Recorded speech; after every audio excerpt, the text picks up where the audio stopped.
Leslie also told Kat to take her bad mojo elsewhere and take her bad mojito and go in response to Tomas, which did make me laugh. Leslie won me over in this episode by attacking Tomas.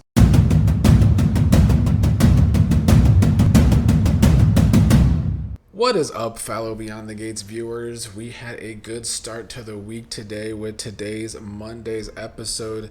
The fallout from the tornado and all of the drama last week. I think I just kind of want to get into some of the thick of things, and then I will get into some of the stuff that I guess, well, the only stuff in the episode I didn't like, which was trash and that crusty rubber ducky, which is what Deanna called Grandpa Gangster Joey today. Let's start with Martin. He had passed out. That was our cliffhanger on Friday. We had Smitty with him panicking. We had Ashley and Shanice there to try and wake him up, but he wouldn't wake up, so they got to get him to the hospital.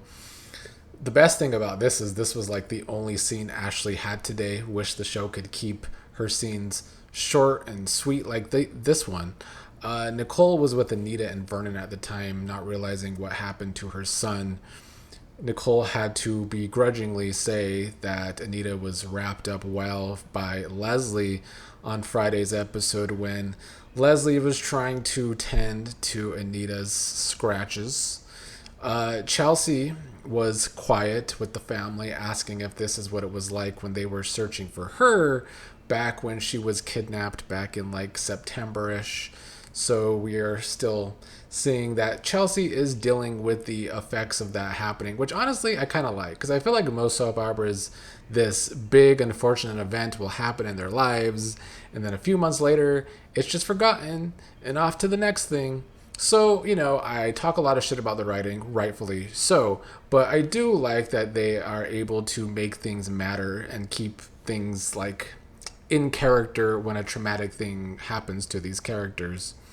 Shanice finally ended up telling Nicole about Martin, and Smitty can't get a hold of the kids because everyone has Verizon and that must not have been working after the tornado. I'm just joking, but probably. And then Smitty and Chelsea are talking about it being a tree at the hospital after Martin was brought in, which is actually the ridiculous thing to me, like we were talking about today in the the live watch along chat. Like, a tree fell on Martin and nobody was like, we really, really got to get you to the hospital. They just let Martin sit up and say he's okay. I don't think that was good decision making, especially by anyone who works at the hospital.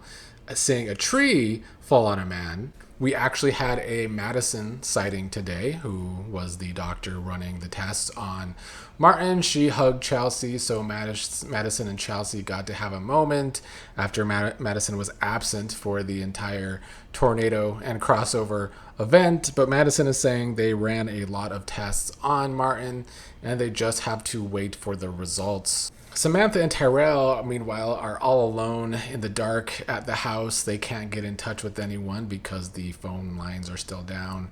But eventually the lights went back on, and Samantha told her brother that she's happy he was by her side through this whole tornado ordeal, which I'm sure would have been scary as teenagers together alone at the house when it's happening. Nicole did arrive, though, and she was happy to see that they're okay, but she did have the bad news. She had to tell them what happened during the fundraiser and that the tornado hit and somehow a tree fell into the building and happened to pin Martin of all people, and that Martin's in the hospital now. So of course Samantha and Tyrell not doing well with that news, and they want to go to the hospital. And so Nicole does take them there, where they get to see Smitty. I'm not gonna lie, I was more worried for Martin than Eva, even though it seems like Eva's thing is way more serious. But by the end of the episode, Martin had woken up again. He says he's fine. Smitty tells him that a tree fell on him. He needs to stop just saying he's fine, which I agree because it's ridiculous. But Madison came in with results from all of the scans, who said that Martin just had a concussion. I do wonder if this concussion or this head injury will lead to anything, or if it's just this, because they definitely made a big dramatic moment of it when he passed out as a cliffhanger. But maybe they just actually wanted to have a Friday cliffhanger for once, and good for that. But Martin promised the family not to be knocked out by a tree again, which I thought was funny. And I am good to see that Martin is okay, because like I said, I was worried that if they were going to kill off one of the two, it was going to be Martin. And even though he's not my favorite character, I think he would be... You can't kill off Martin when you fucking have Tomas and Ashley still on the show. Vernon and Anita talked about how he feels with the country club having holes in it now from the tornado. Of course, there's hit the family's country club, Vernon's family. And Vernon says it can be rebuilt, but you can't rebuild lives. So obviously, Vernon is just happy his entire family is okay. That was another thing that was worrying me about Martin, is that Vernon was talking about the entire family being okay when he didn't know that something had happened to Martin. I do wonder if we're just totally out of the clear of Martin now, because there was another spoiler this week, and I don't think it's happened yet, that did have me a little worried, but maybe they are still talking about the Eva part of the storyline, which I guess we will talk about next. Izaiah and Leslie are at the hospital worried about Eva, and we really get to see in this episode that Izaiah really does care about Eva, and it helps me care a little more about them as a couple. I've never disliked them together, and I do think they have some chemistry. I just don't think the story has been there for them to be like super exciting and rootable like some soap opera couples need to be. But clearly Izaiah cares about the girl, and he's been sticking up for her for months now, and now worried about her. Leslie learns that Eva needs surgery, and Ted arrived to comfort Leslie, and usually I would put Ted down for being the clown-ass bitch he is around Leslie. But obviously this is a pretty big moment for both of them with their child's life in danger, so I can't be mad at Ted for comforting Leslie here in a human moment. Even though we all know Leslie be scamming. But I think she was obviously really concerned today, even though she did, in typical Leslie fashion, make it about herself, because Kat arrived asking how Eva is, and Leslie said, like, you give a damn. And Tomas was there to do his best robotic, raise his voice action to actually stick up for Kat for once. You know, he raised his voice. I still feel like it was just the same tone and expression on his face, though.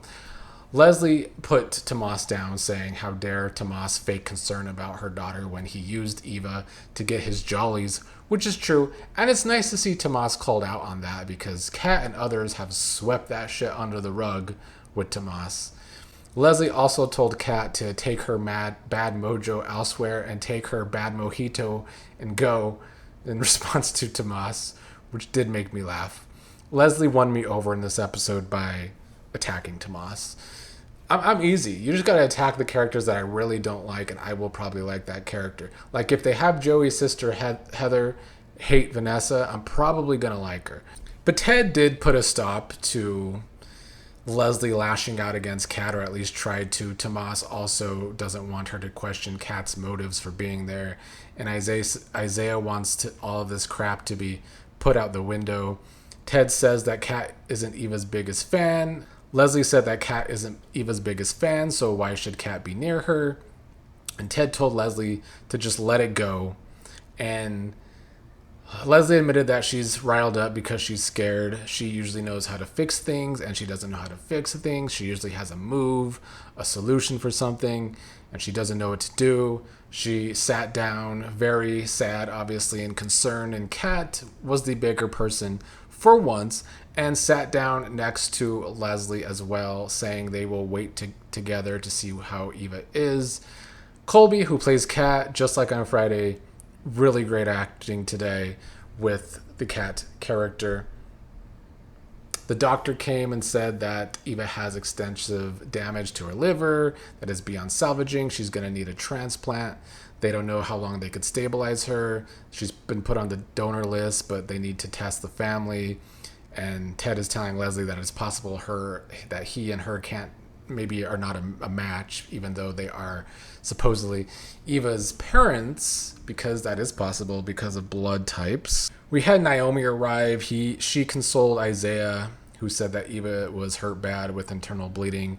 Again, we got to see how much Izaiah cares about Eva. And then Kat and Chelsea talked about it. Kat saying she doesn't know how to deal with this. Kat saying She would have been nice to Eva if, when she was trapped with Eva, if she knew this would have happened. I don't necessarily believe Kat there. Kat's always been a pain in the ass to Eva, but I do think Kat obviously feels bad and concerned for Eva, even though she's hated Eva so much for over a year now. Kat says she hopes Eva will be okay and said she never thought she would say this, but she means it, which was a great line and did make me laugh. Ted and Leslie, meanwhile, are waiting for the results to see if they're a match. Judging by the preview, don't think they're going to be a match. Isaiah's asking if he should get tested too, but Ted is saying that he hopes that's not going to be needed and that either he or Leslie will be a match. Ted left to go see how Eva was doing, and Isaiah's worried. Oh, before Ted left, Ted told Izaiah that Eva is a fighter like her mother. But that's when Ted left. And then Leslie saw that Izaiah was going to say a prayer. Leslie doesn't know if she should pray with Izaiah because she's done some things that might not get her prayers answered. But they did end the episode praying together, which I thought was honestly a good moment for Leslie. I know people hate Leslie, and I can't blame them. I don't hate Leslie as much as some do. And I thought the scenes today were good, even from Leslie going at Kat, making it about herself. It was all very in character, but it was nice to see them take their anger out on each other, but then have to treat each other well for the first time kind of ever. It's always good to see people that hate each other have to get along in times like this. So good stuff today out of that story. The only thing I didn't like today, some people hate Leslie. I hate trash. Don't know why Vanessa and Joey had to be up on today. Vanessa can't reach Deanna or Donnell yet because the phone service was down at the beginning. Vanessa had to go on and on about how Joey saved Abby Winters, Abbott Newman, and that's a big deal because she's related to Victor, Jack, Catherine, all those connections over on The Young and the Restless. He did say he wouldn't say no to any gratitude that any of those people show him. The lights came back on. Vanessa doesn't know if Deanna will reach out, but Deanna did call Vanessa to say that she and Donnell are fine.